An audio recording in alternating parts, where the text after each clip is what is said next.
Y esta mañana está con nosotros vía telefónica el ingeniero Armando López Orduña, director general de la Asociación de Productores y Empacadores Exportadores de Aguacate de México, la APEAM.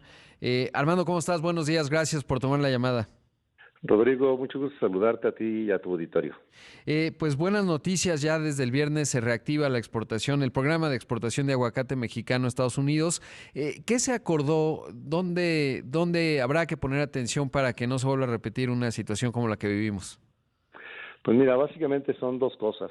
La primera, que afortunadamente, bueno, del viernes 11 que nos anunciaron la suspensión, afortunadamente y por acciones rápidas que tuvimos con el apoyo del gobierno estatal, recibimos una comitiva de USDA y de la embajada para revisar cómo fortalecer el esquema de seguridad a los oficiales que están tanto en campo como en empaques. Propusimos nosotros una unidad de inteligencia y seguridad en equipo, y esta se trabajó durante el día 16.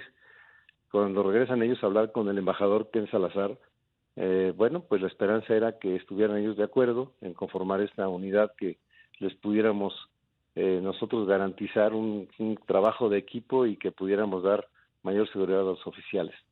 Finalmente, con mucho agrado, recibimos la noticia el viernes y a partir de ahí reactivamos operaciones en estas fechas. Pues todo el año es importante para nosotros, pero lo que fue el Super Bowl, que afortunadamente ya había abasto, pero posteriormente pues sigue la demanda, y ahora prepararnos para la siguiente fecha máxima, que es el 5 de mayo. Claro, y es que ¿cuáles son los ciclos del aguacate? Es decir, ¿cuándo son los momentos de cosecha y luego de exportación? Que supongo que no pasa mucho tiempo. Fíjate que lo curioso es que en México, solamente en México, tenemos nosotros fruta todo el año, con altibajos, pero nosotros iniciamos la temporada el 1 de julio y termina el 30 de junio, pero durante todo el año tenemos fruta. Y como te repito, las fechas cúpulas o máximas para envío, anteriormente en el Super Bowl, ahora creo que ya rebasamos para el 5 de mayo, que es cuando más. Hay que recordar que el aguacate es una fruta de primavera-verano, y pues obviamente yéndose los fríos hay mayor consumo para los distintos platillos, ensaladas, su frescura, etcétera, pero todo el año se demanda. Y pues la pregunta que me vas a hacer seguramente es: Estados Unidos es el principal mercado para nosotros. Hay 8.5 aguacates de cada 10 los enviamos desde México. Claro, sí, es fundamental y sobre todo que ha crecido mucho en el paladar estadounidense el gusto por el aguacate, ¿no? Geográficamente incluso quizás antes era de ciertas regiones y hoy me da la impresión que llegan a lugares donde antes quizás no, por ejemplo pienso en la costa este, muy al norte, en Nueva Inglaterra y tal, seguramente ya hasta allá comen, ¿cómo se llama? Guacamole. Cierto. Mira, de hecho, cuando nos abren las exportaciones después de 80 años de prohibición, justamente fue donde nos permitieron entrar, en la costa este y en los meses de frío. Claro. Solamente 2 estados se permitieron, y a partir de ahí, bueno, se vinieron recorriendo hasta 2007, llegamos a toda la Unión Americana.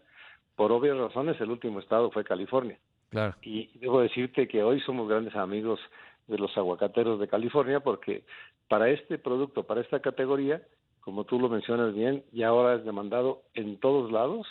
Y bueno, esto también es cierto gracias a las campañas de promoción que hemos logrado, y que reconozco otra cosa, que el guacamole en el Super Bowl fue creado por ellos. Por eso es que hoy se menciona no guac, no game. Si no hay guacamole, no hay juego. Y sí, ya abarcamos todos los estados y durante todo el año. La estadística es que por el año 2002 solamente se consumían unos 500 gramos de aguacate en Estados Unidos, y hoy ya andamos por allá arriba de los 7 kilos. Wow, es muchísimo. Ahora, ¿cuál fue el impacto, justamente hablando de este volumen y esta intensidad, cuál fue el impacto que tuvo pues esta situación en términos económicos para los productores? Pues mira, eso como tú sabes es difícil de medir. Apenas este pasado viernes reactivamos, y debo decirte que salieron hasta ayer domingo 385 trailers con más o menos 7.500 toneladas. Pero pues hablando de negocios, que eres experto, lo que no vendiste ayer no se vende mañana. Claro. Entonces, y esto va en toda la cadena. Los productores suspendieron corte, que era necesario, y de ahí va al empaque, se guarda en fríos. Pero creo que lo más importante es que afortunadamente se resolvió pronto, y entre los fríos que había en Uruapan y los fríos bueno, en toda la zona aguacatera y los fríos de Estados Unidos, afortunadamente creo que no quedamos mal con los consumidores. No, y eso es muy importante y sobre todo que el precio no se dispara porque también les preocupa ya obviamente en Estados Unidos que igual que México tiene una inflación alta. Ahora, ¿qué ocurrió?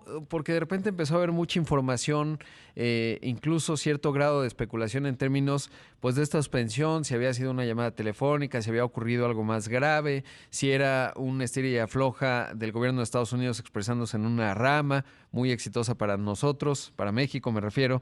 ¿Qué fue lo que pasó? Y sobre todo, pues llevamos muchos años ya desafortunadamente de inseguridad y no habíamos visto algo así. O a lo mejor me falla la memoria. ¿Cómo explicar esto? Mira, el resumen de esto fue así. Nosotros, como socios cooperadores APAM, nosotros operamos el programa de exportación bajo la supervisión de dos autoridades. La autoridad mexicana, que es ADER Senacica, por cuestiones fitosanitarias, y asimismo es la parte de Estados Unidos, que es el Departamento de Agricultura y de Control de Sanidad Animal y Vegetal. Pero lo que sucedió fue eso. Nosotros llevamos un esquema de trazabilidad en la industria donde solamente, como tú lo sabes, se puede exportar fruta a Estados Unidos que sea producida en el estado de Michoacán. Esa ocasión, por desgracia, coincidió que se detectó un intento de entrada de fruta de otro lugar que no era Michoacán. Claro. O bueno, pudo haber sido hasta de una huerta michoacana, pero que no estaba certificada la huerta. Entonces, el reporte, cuando llega empaque por la trazabilidad, se detectan estas cajas que se rechazan. Y no sabemos si fue casualidad, pero entonces se recibe una llamada al oficial con una llamada de amenaza y una llamada fuerte. Es en ese momento en que el reporte del personal que trabaja aquí con los oficiales lo reporta a la embajada y es cuando viene el anuncio de suspender mientras no se revisaba la parte de seguridad. Y es interesante porque supongo que la investigación continuará, ¿no? Y sobre todo esta sincronía, digamos, de situación, pues apunta, digamos, lo tendrán que comprobar desde un punto de vista forense en términos de las telecomunicaciones y tal, pero pues yo creo que la señal es muy clara en términos de que este tipo de esquemas no funcionan, ¿no? Es decir, presionar para que autoricen algo que no cumpla, pues no es un camino adecuado y esa señal se manda pues diría todo el ecosistema, ¿no? Desafortunadamente incluyendo el crimen organizado. Así es, exactamente. Hoy lo que se trata es de que estemos a la par con alguien que esté vigilando por parte de ellos todo esto. Y nosotros, bueno, no tenemos ese alcance como asociación, pero sí tenemos ahora la organización para que conjuntamente con ellos se haga una revisión inmediata y que puedan colaborar los que se encargan de esa seguridad para detener cualquier intento de introducción de esta fruta que nos puede echar a perder el mercado. Claro. Ahora, esto arroja luz sobre otra situación muy desafortunada, pues que ya se volvió parte del paisaje y es justamente la inseguridad que padecen ustedes. ¿Cómo está eso? Y sobre todo, si a partir de este momento empieza a reactivarse alguna suerte de mecanismo para que pues vaya mejorando también para los productores. Sí, justamente eso, mira, te decía que con el apoyo del gobierno estatal se ha hecho una coordinación entre los entes de seguridad de cualquier tipo, desde municipal, estatal, Guardia Nacional, porque pues eso es lo que se pretende, que tengamos una cobertura en protección a todos ellos. Claro. Ahora, ¿cómo se ve el 2022? De acuerdo a los datos que comunicó el propio Departamento de Agricultura de Estados Unidos, 2.800 millones de dólares se exportaron. Saber eso, ¿cómo ven el 2022 en términos del volumen y por lo tanto, pues de la cantidad? Y dos, ¿cuántas familias dependen del aguacate en México? Bueno, mira, se prevé un buen año. Hay un evento que considero va a ser muy especial, que ahora por allá del mes de junio es muy probable que entre el estado de Jalisco también Ajá. a alguien más que pueda exportar.